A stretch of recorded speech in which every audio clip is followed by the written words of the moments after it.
Today's video, I am going to break down one of fighting games' most important fundamentals, spacing. And I'm mainly making this video for anyone that's curious about fighting games, but is a little too intimidated for the things they have to learn to be considered a good fighting game player.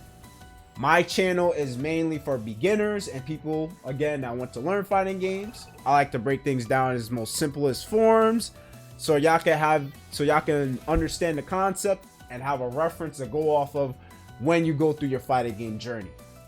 And hello, my name is Lightning Hearts, for anyone that's wondering. But that being said, if you like the video, make sure you hit the like button, comment down below if this guide helped you or not. And if you really like my content, subscribe to the channel. But that being said, let's talk about spacing. Spacing is so important, and the one thing I want y'all, beginners or people that really want to get into fighting games, I want y'all to understand this as a concept and apply this when you're playing fighting games. Spacing is mainly used for three things. Proper spacing puts your opponent in a checkmate scenario. That's one. It puts your opponent in a checkmate scenario because if you properly position yourself in a fighting game, it inherently eliminates your opponent's options, or it covers options for you to where you can keep your pressure going. 3. A lot of moves that should be unsafe are more safe because now spacing can either A, like I said, make it safe, and at its best, make your move more advantageous or continue your pressure, right? Let's talk about fighting games. Probably 99% of the time you're going to see in a fighting game is the corner. Let me push my training dummy, which is Wagner for people that don't know under 9 birth. I'm going to push her to the corner, right? The corner is the best position to be in as the aggressor, the worst position to be in as the defender. Again, like I said, checkmate scenario. When you're in the corner with your opponent, you don't always want to be in front of your opponent's face, right? You don't want to be in front of your opponent's character's face because there's a lot of shit here that can blow you up for it and can make the game very, very random and scrambly, right? Why is that? Let me showcase a scenario. There is something in fighting games that's been known through the beginning of time, which is called a DP. And for people that don't know what DP means, it's basically a dragon punch. Dragon punch is essentially your get off of me tool. It's basically saying, get the fuck off of me. I want to keep my turn going, or I want to keep my character alive. So let's say, for example, you get your opponent in the corner and I'm pressuring him. Like I said earlier, this is Wagner's DP animation. It's a get off of me tool. Boom, right? As you continue your fighting game journey, you're going to recognize that DPs are, okay, everyone or every character from any other fighting game has a move like this. Tekken has it, Street Fighter has it, King of Fighter has it. Any fighting game you can name has this move and this property, right? Now, like I said earlier, when you properly position yourself, you are inherently eliminating this option off the chessboard. Like I said with the checkmate scenario, you're eliminating that option because now, instead of being here and you move slightly back, like right around here, and you throw out your further reaching normal, or normal that can actually hit your opponent's character's body, look what happens. Didn't hit me at all. Just because I properly positioned myself in the match. Let me showcase this for y'all again. It didn't connect. You're inherently eliminating an option when you properly position yourself in fighting games. That's why spacing is so important. Another thing that you're going to see as you continue to play fighting games is something as simple as people jumping in on you. Now, let's reiterate this scenario. If I'm here, let's say this. If I'm in front of my opponent's face and he decides to jump out, not DP, but if he decides to jump out, now you see how it turned the table on me? Now my back is to the corner and now he's out.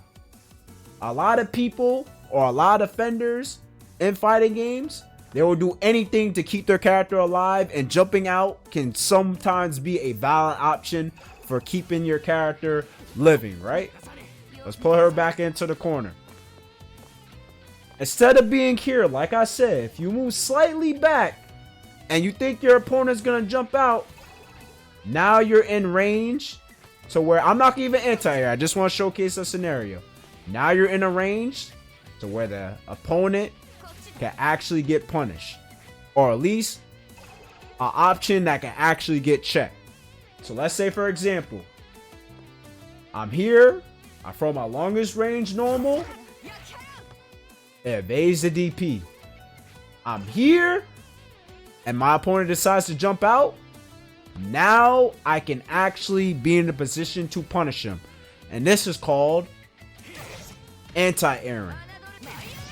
The properties of anti-airing is for you to stop your opponent from jumping in on you.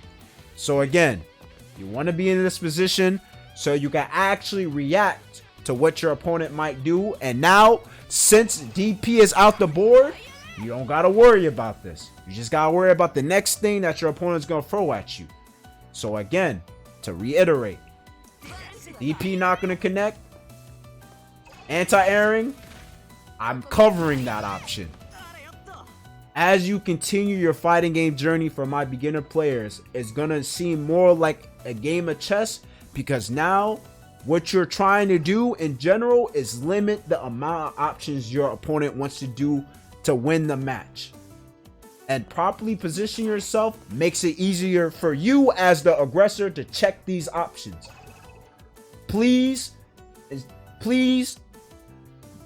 download this concept and make it into an instinct. You always want to be here. Your only reason you're here, in case you want to apply a strike throw, which is basically hit grab and repeat that cycle. Or you have a very mix-up parry character that can apply a 50-50, which is a high or overhead, right? But we always want to be in this position when we get our opponents in the corner. Please, for people that are watching, this is the best spot you want to be in, regardless of what game you're playing. Street Fighter, you want to be at this range. Tekken's not 2D, but you always want to be at a safe position to where you can react to things and eliminate options. Same thing with King of Fighters, same thing with Persona Arena. Any fighting game you can think of, you want to be at this position, right? The next thing that proper positioning does for you is it makes a lot of specials and normals that you're throwing out more safe, at best more advantageous. What do I mean by that, right? Let's get Wagner to not DP me. Let's get her to just throw out a regular, simple, light normal. Let's say this.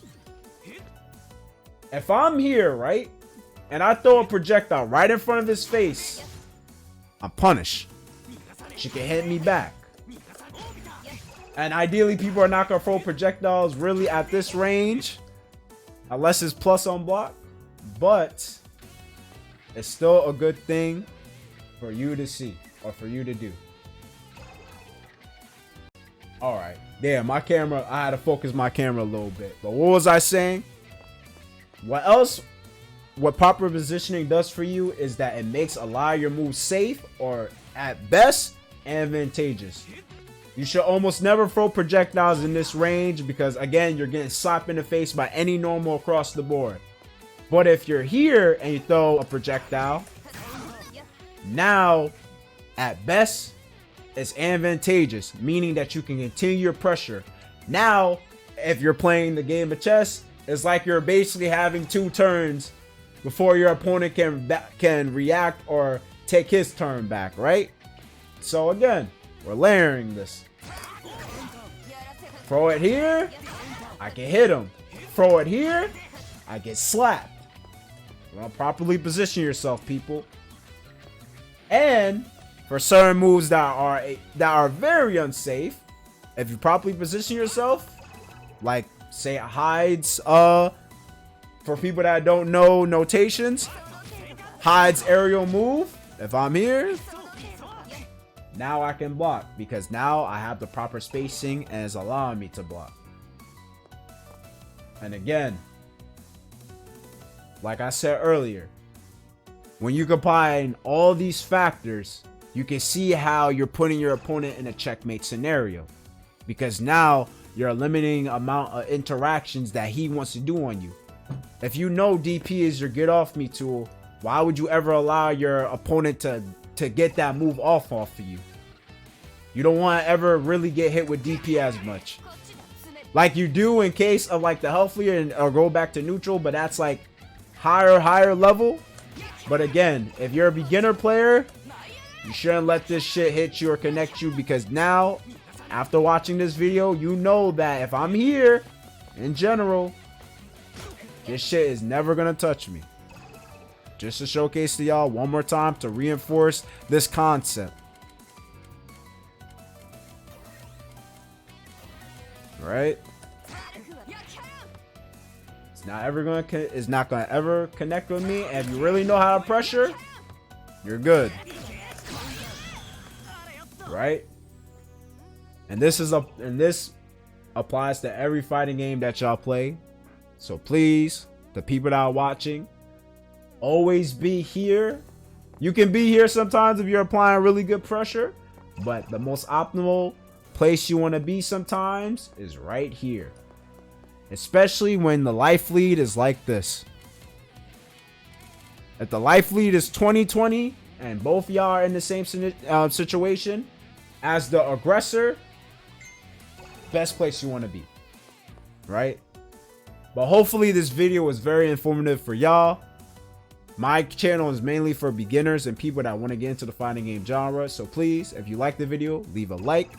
Comment down below if this was very helpful for y'all. And if you really like my content, subscribe to my channel. I hope all y'all have an amazing day. And please stay safe. And overall, take care. See y'all in the next one.